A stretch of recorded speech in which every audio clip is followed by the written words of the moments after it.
All right, so this is our second session, third session, depending on how you're counting it. Last week we had 2 hours, this week we're going to have 2 hours. Talking about the concept of holiness, and it's one of our most misunderstood verses in the sense that it's a concept that contains anywhere from 1,000 verses if you only look at things that are linguistically connected to the word holiness, and up to 4,000, another 3,000 passages if you're talking about things that are connected to the concept, the experiential concept of engaging the holy. And so we said that most people, when most Christians say holy, they think they mean morally pure, morally unstained, and thus they try and say that for God to be holy means that God is morally unstained from this world. And this is a big problem with us interpreting the word holiness to mean morally pure. When we're done, we're going to see that holiness there is an element of moral purity in the larger conversation of holiness, but that's not what the word means. The word, in its essence, is talking about the nature of God as God. The Hebrews did not use the word that we translate God as their word for true deity. The word that the Hebrews used to express their truest understanding of deity is kadosh, the holy, that God is holy. And this speaks to his essence. This is not a moral attribute that says that God is morally unstained by the world, but it is an essence attribute, that he is true deity. And as true deity, his God essence is a power, an unmatched. It is an omnipotent power, all-powerful power. It is the source of all creation, the source of all life, the wellspring of everything that is. And as such, it is dangerous. It is both life-giving and lethal. It's lethal to that which is out of sorts with it. So when we talk about, people say, oh, God's not being moral when he destroys in the flood. God's not being moral when he sends people to hell. God's not being moral when he requires his son's death in order to get over people's sinfulness. Well, why doesn't he just let it go? Why doesn't he just forgive it? And it is to fail to understand the very essence and nature of what God is as true God. Now, the pagans have this idea of holiness, but they attach the idea of holiness to beings that are unworthy of the name. The pagan gods they have a beginning, so they're not eternal. They are selfish in a way, so we don't describe God as selfish. We describe God as sovereign, as jealous, and rightfully so. In other words, there are things for us that are sinful that are not sinful for God. They're sinful for us because we are not God, and not sinful for him because he is God. So if a human accepts worship, that's sinful. If God accepts worship, that is the right order of everything because he is true God. All right. So in this essence as true God, it is often described as an energy, as powerful. When human beings come in contact with it, it can be dangerous. No man can see the face of God and live. It can be terrifying. We've got people that are encountering this that are struck stupid, like Peter on the Mount of Transfiguration, who starts babbling like a moron. It is good for us to be here. Should I make Moses a tent? And then in the book of Revelation, where John, who in the Last Supper, leaned next to Jesus, in the Revelation, falls like a dead man at his feet. Daniel, who falls like dead before the revelation of the angelic host, and they're not even pure, true holiness. So there is a danger. There's a threat to it, and so holiness becomes almost a promise that if we are all on a trajectory to reunite with our Maker, then we have one of two outcomes in that reuniting. If God takes for his own purposes, brings the earth and the world and all the human beings through it, brings them through processes, because God loves processes. This is one of the things. I was talking with one of my faculty in India, and we were talking about a book that we're writing on called Meditations on God, where we're kind of like trying to marry a devotional with a theology textbook. Trying to, if a theology textbook and a devotional had a baby, we want it to be this book. And so we were talking about the conversation in Meditations of God. In most theology textbooks, you have this idea of the attributes of God. So you have essence attributes, which talk about what God is as God, true God, which is he is omnipotent, he's omnipresent, he's omniscient, he's eternal, he's immutable. These are just, they don't say that he's good or bad, they just say this is his essence. Then we have what we call moral attributes, or descriptions about the way God relates to us, the way God relates to his creation. So he is merciful, he is just, he is, and now all of a sudden it's our moral encounter. In this conversation, one of the things that we don't often find in these books is to talk about the way God behaves, the way God has revealed himself to behave. So like God likes to use people. He likes cooperation. And it wouldn't surprise us if we understand the nature of the Trinity, where it's one God, three persons. Try to figure that out. But in some sense, they are distinct, but they are unified. There is not three gods. There's one God. It's a unification. But in the same sense, it's almost like a community of one. There's communication. There's roles. And so it only makes sense that an outworking of the Trinity would be that God likes to work in cooperation with his creation. If he works with cooperation within himself, that he would have cooperation with his creation. He wants to work through us. This is part of why prayer is so important. Prayer is not going to be something that we use to manipulate God, twist his arm behind his back, quote scriptures at him, so he's got to give us what we want. But it's one part of the process of how we become a part of what he's doing in the world. We become his instruments. He loves to use and to work cooperatively with people. He loves processes. So we have to deal with all these processes. All right. So out of this central core of holiness, this creative energy, this life-giving, dangerous force of absolute perfection, immutable means he never learns. He doesn't need to learn. He is all-wise, all-knowing. Now, when we say he's ever-present, but then at the same time we talk about his holiness, then holiness is going to become not a moral attribute, but it's going to become an essence attribute. It's what he is as true God. So the Hebrews use the word God, as we talked about last time, to mean all spiritual beings. All beings that are part of the spirit world, and all human entities that are part of the power structures of the world. So kings and judges will have this attestation put to them. Right? But when we say that God's holiness is an essence attribute, it means it's what he is in his nature as God. It's their true word for deity. All right, now this becomes important. But as this holiness, even though he is omnipresent, his holiness is not revealed. The essence of his divinity is not seen. He cloaks himself, conceals himself. And one of the ways he conceals himself is he reveals himself to men in theophanies. They're God appearings, but they're God appearings that people can handle. So we have this figure in the Old Testament called the angel of the Lord. Not an angel of the Lord, but the angel of the Lord. And in Exodus 23, he says of the angel of the Lord, he will go before you and lead you into your inheritance, but he's not going to put up with your nonsense, for my name is in him. And to say my name is in him is to say that he is me. This is where we start. So then we have the spirit of this. So we have Yahweh, the spirit of Yahweh, and the angel of Yahweh. This begins. So then we have human figures that appear that actually be God. So we have the three figures that go and visit Abraham just before they destroy Sodom. And as they're leaving Abraham, one of them says to the other two, "Shall I not tell Abraham what I'm about to do?"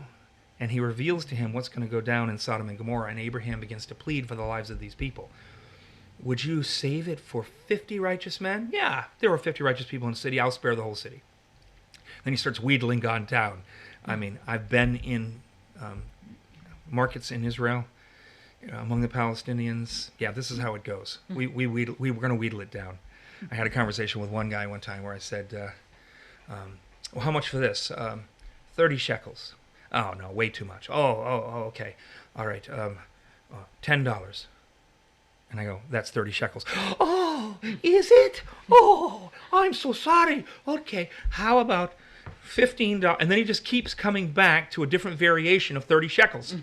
And he keeps breaking it up. How about $5 and then 15 and then this and then that? And again, I keep going, that's 30 shekels. That's 30 shekels. That's 30 shekels. Everything's a game. Everything's a wheedle. And no matter how good of a deal you got, when you get back on the bus and everybody starts comparing, I never got the best deal. I always paid more than I would have had to because somebody else talked them down. At one point I wanted a water, and this guy, because he knew that he was the only one selling water, he jacked his prices up really high. And I was like, no, I'm not going to pay that for a little bottle of water. Forget it. And I get on the bus.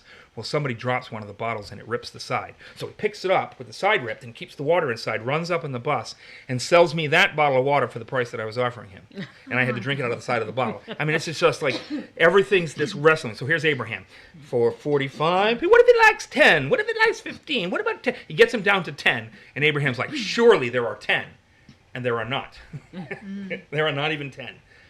All right, so this is this figure that speaks to these two angels. They are angels. He is the angel of the Lord. We have this thing, God appeared to Abraham, and we always think Abraham, like a vision or something like that. But there's a very good reason to believe that we're dealing with that Jesus, or the incarnate Jesus, is revealed in the world in the form of the angel of the Lord. This is how a lot of people attach him. We have figures like the Ancient of Days, and the Son of Man riding upon the clouds of heaven in Daniel 7. We have the leader, the commander of the Lord of hosts that appears to Joshua before the great battle comes, and he accepts worship. Right? We have all of these kinds of things. So he has these theophanies, these God appearings, and one of the most significant God appearances in the Old Testament is going to be this idea that he reveals himself in the power of a storm. He is concealing himself in cloud, lest he kill you. He is not letting you see the whole of himself. We talked a little bit ago about how Moses asked God, I want to see you. And he almost would have said, it would be worth it to see you, even if it's the last thing my eyes ever see in this side of the grave. It would be worth it. But God's like, no, you can't see me and live. I got plans for you. He doesn't actually say that. I'm paraphrasing. I got plans for you. So I'll tell you what I'm going to do. I'm going to put you in the cleft of a rock, and I'm going to cover you up. I'm going to make sure that you can't see. And I'm going to unveil my holiness, and then I'm going to take it away. And you can look at the afterburn. You can look at the effect that I had on the world as that effect is fading out of the world. And when Moses looks, even the afterburn of the unveiling of the presence of God makes his face glow. It almost like scorches him in some incredible way. And he goes before the people, and they're all terrified. So the reflection on Moses' face of the afterburn of the revelation of the holiness of God strikes terror into the hearts of the Israelites. This is holiness. So in this sense, God is omnipresent, but he does not reveal his holiness omnipresently, or we'd all be finished. So he reveals himself instead in various forms like the theophanies, of which a big one is the storms. And we talked about this last week, so let's just catch up with this.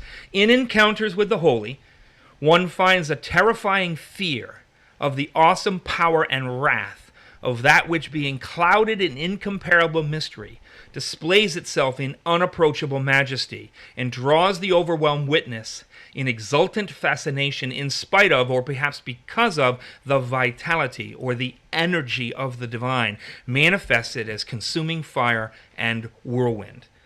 This is storm. This is God revealing himself in storm, letting you see even the tiniest little fragment of a glimpse of what he is in his nature.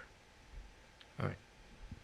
So the storm theophanies, we introduced them at the end of last week, and we just want to reveal they are all over the scriptures. Now we're going to come back to this idea of storm theophany again when we get to two specific experiences, and they deal with our 101. The one is God walking in the garden, God coming in the garden to judge Adam and Eve. We get this one like, after a hard day of continuing to hold the universe together, he comes walking in the cool of the evening with his little children. He comes to the garden and holds Adam and Eve's hands, and every night they go for a stroll in the fading, windy part of the end of the day. And how sweet and nice it is, Daddy's come home from a hard day of working. This is the way we project it. We even have Don Francisco's song, where God comes and he can't find Adam. Adam, where are you? I don't know what's happened to you. Why aren't you here to greet me for our evening stroll? Nonsense. This is a storm theophany when God comes to them. So they hide from his presence. They are guilty, and that guilt drives them away from God. They are terrified. Like Peter is going to fall. Jesus is going to get on a boat with Peter. Peter's been fishing all night, and he says to Peter at the end of his big speech, because he takes Jesus out in the boat, he goes, throw your net in. Well, I've been fishing all night. Throw your net in. He catches this miracle catch. It almost drowns 2 boats. There's so many fish. And when they get on shore, Peter falls at the feet of Jesus and begs him to depart from him.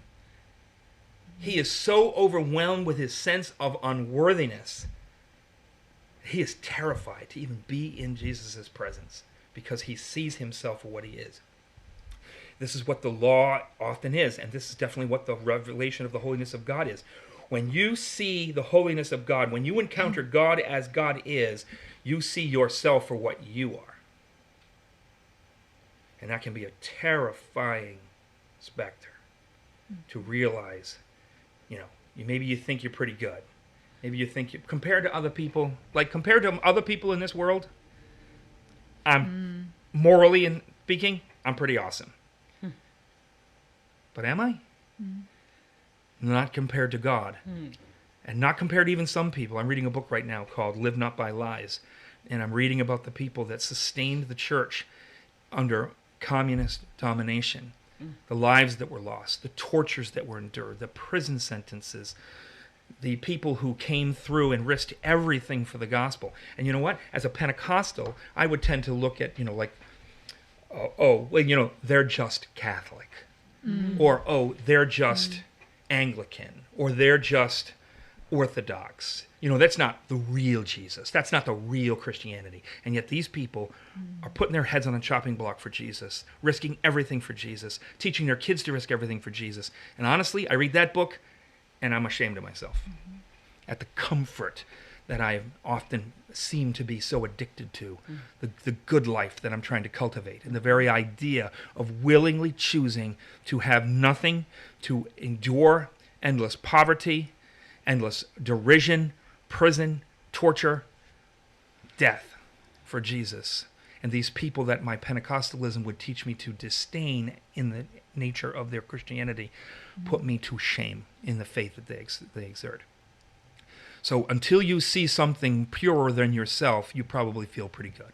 So Paul says, if we compare ourselves to ourselves, yeah, fine, we look good. But when we begin to compare ourselves to the law of God, we begin to compare ourselves to others who are better than us, and worse, when we begin to stand in the presence of what is truly good and truly holy, it is a terrifying thing. So here's this guy, Isaiah, this great prophet. In Isaiah chapter 6, after King Uzziah has died, he has a vision. Now, whether some people are saying that he was a priest and that he was actually in the physical temple doing his nightly duties as a priest, and that he has a vision of God unveiled. Not fully unveiled, but still concealed in cloud because the room is filled with smoke. And he sees God unveiled except in the smoke that's filling the temple. And angels who behold his face are flying before him. And they have six wings. With 2 wings, they cover their faces from the glory, the revealed glory of God. With 2, they fly. And with 2, they cover their feet. Knowing what we've said about feet, we can imagine what they're covering. All right, so let's just say they cover their feet. And because anything that has a semblance of that which is of this world as opposed to that world, and they're covering it. And he sees in this holiness of God, and whatever he thought he was as a prophet or as a priest or as a relative of the king, Isaiah comes apart. He cries out, "Woe is me, I'm undone, I'm ruined. For I am a man of unclean lips, and I live among a people of unclean lips." When you see God's holiness unveiled, it is terrifying. It is condemning. It exposes us for what we are in our sinfulness. Then what else does it do? As he's crying out, the angel comes and takes the coal that we were just reading about in that video, or hearing about in that video, and he touches his lips, purifies him, contagious holiness. This comes off the altar. God has worked salvation for him. God has worked forgiveness and atonement for him. And he touches his lips, purifies his lips. And as soon as he is made pure, by God's provision in the face of divine holiness, he suddenly now hears that God has been speaking, probably speaking the whole time, but he was unable to hear it. Who will go for us? And he's like, I volunteer. Send me. And so he gives him a commission. And so all of a sudden you see that in this counter of the holiness, we're seeing this expanding story of holiness. It is the terrifying, awesome presence of God unveiled. God as he is. God allowing us to see him as he is. And in this holiness, we have God's provision for us to be in his presence without being consumed. And that holiness is a commission, a call. It's a promise that we are all going to stand before him someday. And we're going to stand before him uncovered and be consumed forevermore, or we're going to see him covered by the protections that he has provided for us and to dwell in his presence evermore. And then, but that calling is itself, it lays claim to him. You're mine. And he willingly says, I'm yours. And then it gives a commission. Go to the people, and this is what you're going to do, and this is what your life's going to be. Now, this is going to cost him his life. He's going to be stuffed inside a log as an old man. And then they're going to saw him in half. Oh, good gravy. Manasseh is going to have him sawn in half. He's going to butt heads with the royal house. He's going to butt heads with the priests. He's going to butt heads with the people. But he is on a mission. He has seen the Holy One, and he is afraid of nothing after that. Just like when Peter and the other disciples, they're chicken, and they're cowardly, and they're afraid, and you would think, oh, they're the best of Israel, but they're still afraid, and they're hiding, and Peter denies that he even knows Jesus, and all the disciples run away. Only John sticks with him. But when they see the resurrected Christ, they see him like in his full resurrected body. They're afraid of nothing after that. They have seen the end. They know that there is something on the other side. It's like death. Been there, done that, got the t-shirt to prove it. There he is. Jesus died, and here he is standing alive before us. Every hope that they had in the Old Testament is made certain, is absolutely sure. And so this is what holiness does. To like seeing the resurrected Christ, Isaiah sees God, and he knows that all the promises of God are true.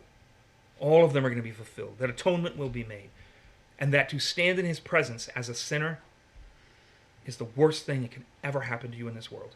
It is better to be tortured and die on this earth than to stand before him in an uncovered, sinful state, than to stand before his holiness and offer for your defense your own paltry humanness, your own flailing faith, your own weak righteousness. I am not a righteous man when I stand before him. I may look pretty good compared to, most human beings who are sleeping around and getting drunk and doing drugs. But I am a shadow in the presence of the holy God unveiled. I weep on my knees for embarrassment for what I offered up to God as my righteousness. What stupidity. What foolishness that I thought. I'm like a little child bringing mommy a Mother's Day breakfast of burnt toast and eggs with shells in it and jam that I left out to rot and putting it forward, and mommy eats it going, thank you so much, honey. And all of a sudden you suddenly see yourself. You thought you were pretty good, but when you see him, you see yourself. There's a poem that someone wrote. Once I prayed, I think it's by Helen McDowell. Once I prayed, I knew not what I said. Show me myself, O Lord. Alas, I did not dread the hideous sight which now I shudder to behold, because I knew not self aright. And I was led in answer to my prayer, as step by step my wretched heart laid bare. And I cried out, stay, Lord, I cannot bear the sight. And pityingly his hand was stayed. Now I pray, I know the prayer is right. Show me thyself, O Lord. Be to my soul the bright and morning star, to lead me from the grave of self afar. And this is all that happens in the presence of when you see the Holy One, you are transformed by it. You are convicted by it. You are condemned by it. You are delivered by it. You are commissioned by it. You are sent by it. So, That's where we start when we're talking about holy. That's where it begins. But from there, it ripples out. I'm not going to do all these ones that we went through last week on storm theophany, not yet, because I'm going to come back to these. I'm going to come back to all these storm theophany issues when we do Elijah in the cave, where he's after he's killed the priests of Baal and won on Mount Carmel, and he sinks into a deep depression, and he's hiding in a cave, and God comes to him, and this is where we hear the word, the still small voice. Mm-hmm. Yeah, I don't believe that is properly translated as still small voice. I believe it is translated as something else, and I'm not the only one. I didn't make it up. Mm-hmm. Just as you saw from watching the video that we watched on the Bible Project, their themes, their holiness one, you realize, hey, that's just what Andrew's been saying. Mm-hmm. For so many years, it seemed like I was the only one talking about this. Mm-hmm. And then now these Bible Project guys are out, and they're doing such a great job. I highly recommend anything they do. You get quite an education just by watching through all their videos, and they're really good at making it short mm-hmm. and simple. And to the point. A gift that I perhaps mm-hmm. lack, because I'm going to do in 4 hours what they did in 6 minutes. Although I'm actually going to do a lot more than they did. But all right, so it's from this encounter with the holy that all other aspects of holiness in the Bible find their meaning. Because remember, we said that holiness has 4 basic meanings. All right, the first meaning is ontological holiness. That means the essence of holiness as a nature, your nature of your being. God is holiness. It's their word for divinity. Now, if you ask most non-Christians, what does the word holy mean? They're going to say, it means it's associated with God. Christians would go, no, it's about moral purity. And you know what? The non-Christians are right, and the Christians are wrong. There is going to be moral purity here, but it's a byproduct of holiness. It's not its truest meaning, truest essence. So let's talk about that. So, what's the second meaning of holiness? The second meaning of holiness means to belong to the holy. It is a sense of derived holiness. So we can talk about the holy angels are holy because they are gods, right? Things that belong to the holy, that are separated to the holy. Right? All right. So we're going to call this derived holiness. So ontological holiness is the essence of divinity. God is holy by his nature, but because he is holy, when you are in relationship with him, you belong to him. You are separated from your normal purposes of life, the normal human purposes of life. You belong to him. He's your job, he's your calling, he's the reason you live, he's your everything, and you dedicate yourself to him wholly and completely. Okay? So holiness means belonging to the divine. So holiness means, in reference to God, divinity in its fullest power, essence. And then the second meaning is holiness means that you belong to the divine. It's an acquisition of the holy, okay? So the holy, when God reveals himself to someone, he draws them to himself. And we talked about that idea of being drawn in reluctant fascination. It's like the moth being drawn to the flame. You are repulsed, and at the same time can't take your eyes away. You're repulsed because it is so much purer than you are. It's so much more truer than you are. It is the essence of very life, the creative force of all that is, and you are nothing before it. So at the same time, you would simultaneously want to run away and run to it, even though it will destroy you. It's that fascination that draws you in, the energy of the holy. So when holiness is when God reveals himself and his true self to his true nature to you, you are pulled in. When all of the humanity stands before God at the end of time, says every knee will bow and every tongue will confess that Jesus Christ is Lord.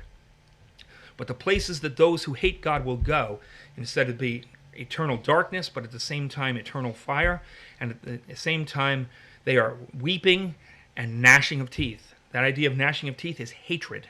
So even though the knee bends and the will is overwhelmed, there's still that hatred of God. And they sit there eternally cursing him, being ground under by the sheer unsustainable presence of God. But it doesn't bring repentance necessarily. So holiness is a calling. An encounter with the Holy One obligates a person or thing to the service of the holy. So derived holiness speaks of being isolated to the sphere of the holy. We want to just I'm going to keep running around this idea. All right? It's a fact. It's a state of being. It's a static reality. It's not an attainment. It's not I became holy. He has revealed himself to me. He has called me. I am his. I serve no other purpose than to be his. And that is who I am. I am a saint. It's not I'm trying to be a saint. Or, oh, he was so saintly. No. Saints are saints because they belong to God, not because they do everything right. You can see we're gonna drift. These words are going to drift and float a little bit. So derived holiness is neither a moral nor an ethical statement. Okay? It's a calling. It's a purpose statement. It's what you are. It's not what you do. Although there's going to be another element of holiness which does talk about what you do. But initially it's, I'm his. If you're a Christian, you're his. You belong to him. And that means your purpose in this life is to belong to him. And that's going to have some requirements. But let's not confuse the requirements of holiness with the essence of holiness. So when he says, be holy for I am holy, it's not, and I've seen some people try and translate it, be holy as I am holy. No. We cannot be holy as he is holy. He is holy. He has called us, revealed himself to us, therefore we are holy to him. So be holy to me because I'm holy. Okay. All right, so to be holy means to be in service to the holy, in isolation from everything else. So the holy angels are holy because they're his. And they're dedicated to his service. The angels are not holy in their nature. They have what's called a derived holiness. Their holy angels are holy because they're his. They belong to him. They're serving the purposes of the holy. They are isolated to the purposes of the holy. They are dedicated to the purposes of the holy. They exist only for the purposes of the holy. Now, holy things are holy because they are dedicated to the service of the holy. So let's read Numbers 18:17. But the firstling of an ox, or the firstling of a sheep, or the firstling of a goat, you shall not redeem. Now, what that means to redeem is that you pay money instead of giving the animal. So if the animal is owed, but you give money to the temple instead of the animal, that would be called redeeming it. So you keep the animal, give the money. And he will not accept money at all. It says, they are holy. Thou shalt sprinkle their blood upon the altar and shalt burn their fat for an offering made by fire for a sweet savor unto the Lord. They're holy. They're his. Joshua 6:19. But all the silver and gold and vessels of brass and iron are holy unto the Lord. They shall come into the treasury of the Lord.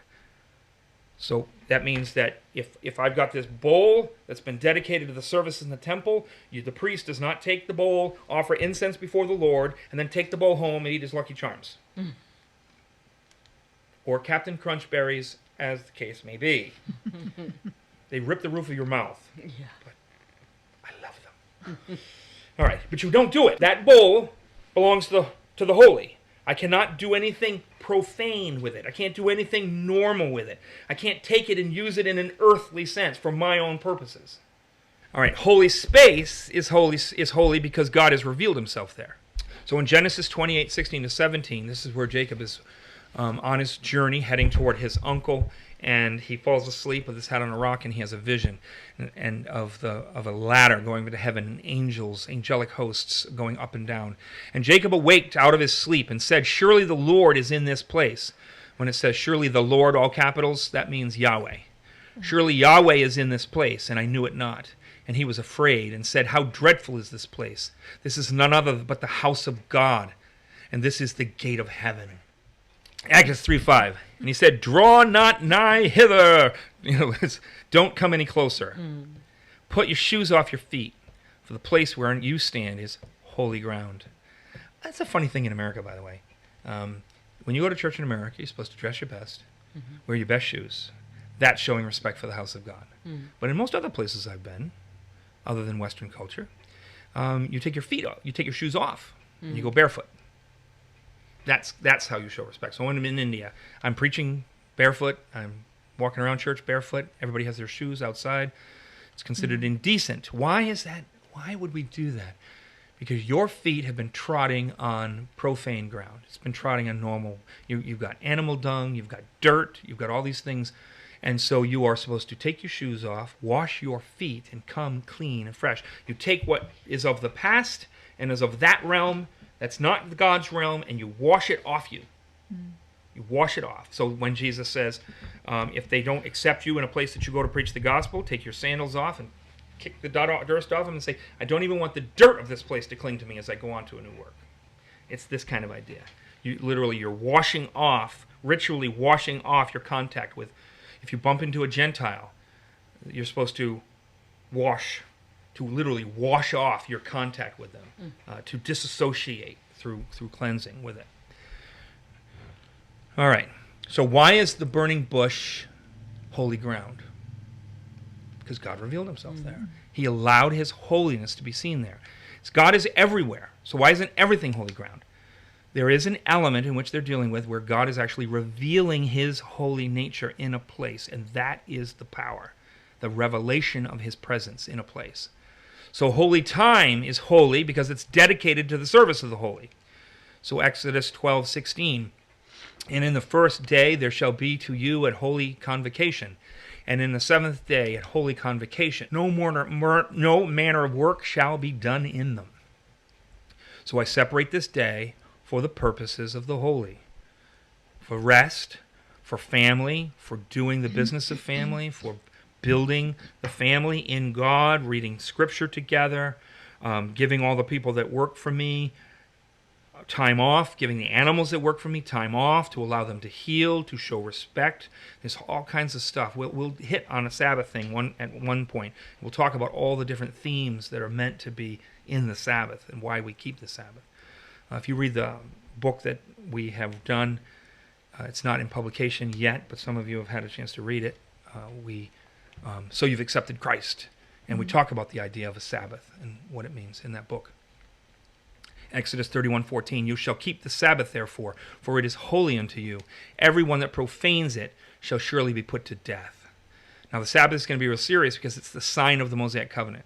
The way you treat the sign is especially important. Like your wedding ring.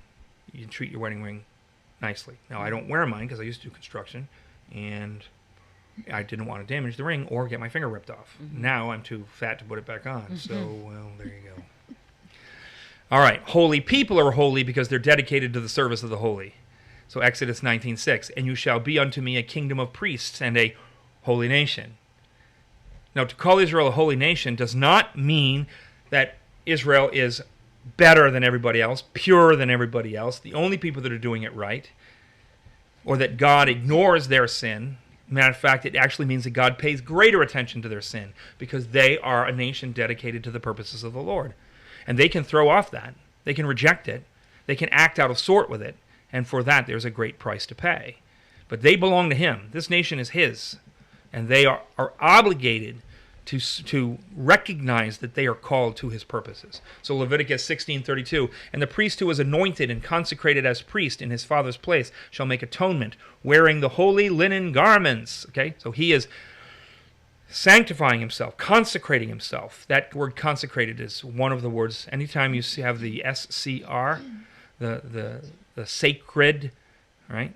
That SCR root, it's going to have something to do with this idea of holiness in English. Leviticus 21:7. They shall not marry a prostitute. So this is speaking of the high priest, or the way that not the high priest, the regular priests, they have certain obligations of how they're supposed to live. There's certain things they can't do. So they shall not marry a prostitute or a woman who has been defiled. In other words, they have to marry a virgin. Neither shall they. Now, when I say defiled, that does not necessarily mean sinfully. It simply means not a virgin. Right? So it could be a married woman whose husband has died. A priest is not allowed to marry a widow. And why? Because they're getting a little closer to the holy. So we're going when we get to the next type version of holiness, we're going to talk about that. That you have the hot spot, the center of holiness, and it emanates out from there. The further you get from it, they are ritually allowed more freedom. The closer your association with it, the more ritually you are hindered in your action, because what you do preaches. What your actions as a priest preaches. It's not just do whatever, you're preaching. So remember, we're going to actually have him command Hosea to marry a woman who, and we can talk about whether or not she was an actual prostitute or whether she's simply part of the spiritual prostitution of the age. But he's going to marry her. She is going to cheat on him, and she's going to go out and have all kinds of lovers, and he's going to be told to, instead of divorcing her, to redeem her.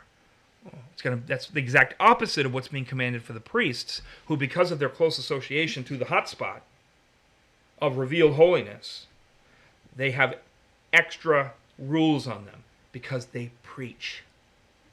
They preach about what is allowed. So, is God embarrassed by naked people? No, but he doesn't want human sexuality to be associated with his temple, because among all the other pagans, you have temple prostitutes. And they actually use sex to be a participant in the creative power of the gods. He does not want this associated with him at all. He wants the family.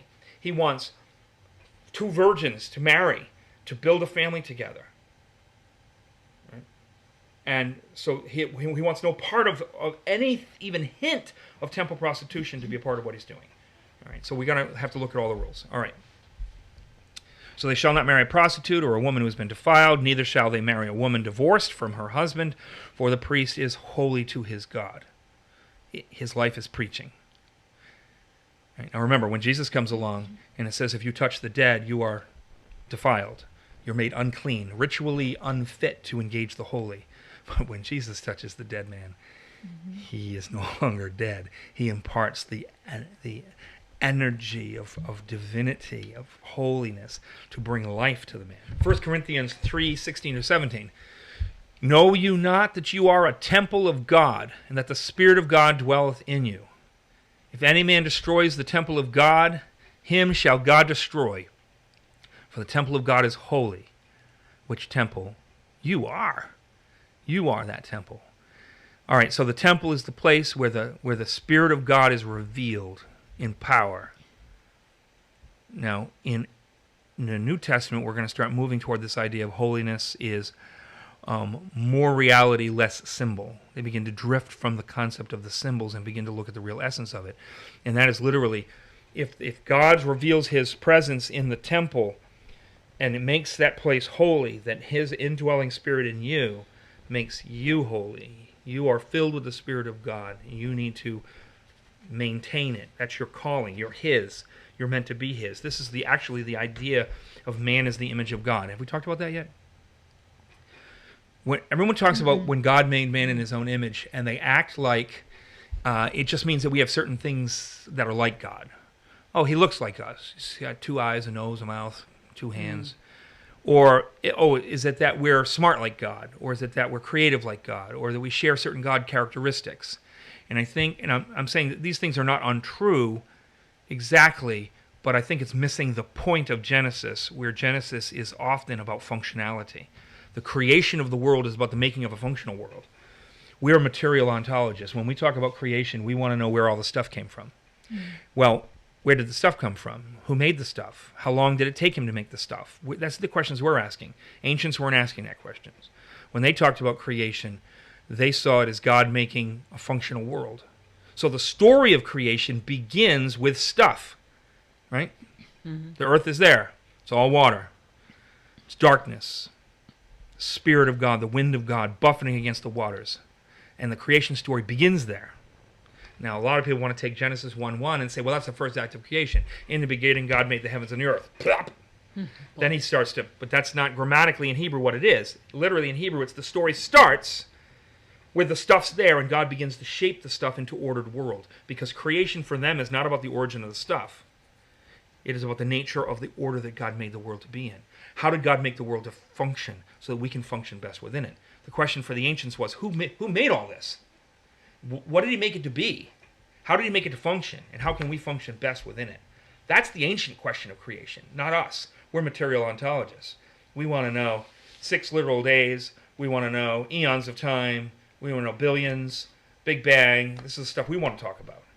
What we aren't told is we're not told where all the stuff came from. we are told later in Scripture, God created everything that is. Yeah. But the creation story, and I know people that are 7 literal days, because they're reading in the English and they're not recognizing that the first 3 verses in the Hebrew was one sentence, and that the first 2 verses are background. So when God first began to create the heavens and the earth was in darkness, unproductive, waste, and the Spirit of God was buffeting against the waters. There's the Tehom, there's the deep, there's the wind. The Spirit of God is buffeting against the waters. Then God said, let there be light, and there was light. And this is the first act of creation. But because we fixate on the stuff, well, where did the waters come from? Where did the Tehom come from? So what we try and do is we try and translate it in English where God, in the beginning, God made the heavens and the earth, period. And they say that's the first act of creation. But what's created on the first day of creation? Let there be light. Yeah. And there was light one day. So is the first day of creation, he made all the stuff and then he added light to it? No. It's that this stuff was there. It's not that he didn't create it. It's that his creation of it isn't part of the story. The story starts when he takes that which is dead, tohu vabohu, that which is unproductive, purposeless, empty, unproductive, and suddenly begins to shape a thriving world out of it. He begins to make life out of it. He begins to make it into a functional reality. So, for instance, if I were going to take, let's suppose I took this garbage can here. That's a garbage can. But you know what I want to do? Is I want to create a chair. Voila! I just created a chair, literally. So, in the 7 days, it took to make a temple. It's not that it took you 7 days to build the temple. It took you 7 days to create the temple as a temple. So a house becomes a temple. A table becomes an altar. Right? An animal becomes a sacrifice. It's all this functionality. So a chunk of stone chiseled to look like something suddenly has rituals done over it to make it an idol. It's not an idol until you do the incantations over it and try and open it up as a spiritual portal for the spirit of the deity that exists, and you ask it to come dwell in you. It's just a rock until I do the incantations on it and make it an idol, make it a portal for what Paul is going to call a demonic spirit, right? See that? So we are fixated on where did the rock come from, and they're fixated on how did the rock become an idol, how did the table become an altar, how did the building become a temple. And this is a 7-day process of the creation of a temple, because they're interested in functionality, functional world. Like you'll notice that there's light on the first day, and the sun, the moon, and the stars don't come until the 4th day, because the first 3 days are the creation of a place, and the last 3 days are the creation of inhabitants for the place. So like you got the air and the sea that are separated on the 2nd day, and then on the 5th day, fish and birds.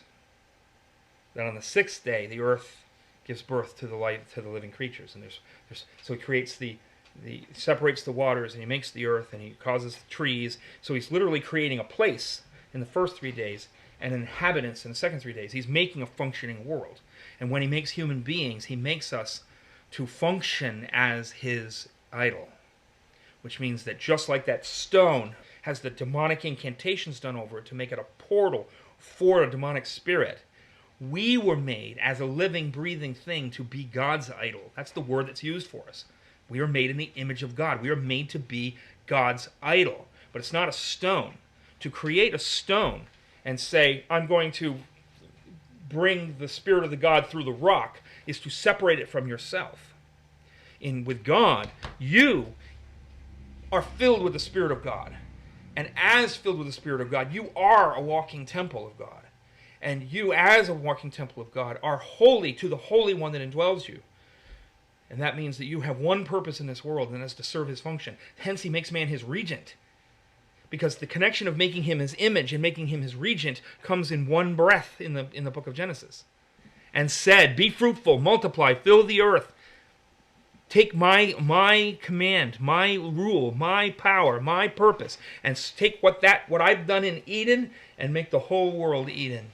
Bring the whole world into the fold under my dominion. But he likes to work through instruments, and so we are men. So in the book of Acts, because what happens is man falls into sin, and man is driven from the garden. He's forsaken his purpose, his mission as regent of God. Right? But still, you can't touch him because he is the image of God, and you don't mar that. But in the book of Acts, when the Holy Spirit is sent and indwells these believers, they become what man was meant to be. Temples filled with the Spirit of God. Not take the Spirit of God and put it in a rock so that I can ritually manipulate it to get the God in the rock who ruling through the rock. Use every trick in the book to get that God to do what I want him to do. Instead, we yield ourselves up to him to do his bidding, to be his instruments. 100% we're his. That's it. This is what he's talking about, this temple nature. We're holy to him because we're indwelled by his Holy Spirit. We are a temple, and that means that we're going to have certain obligations.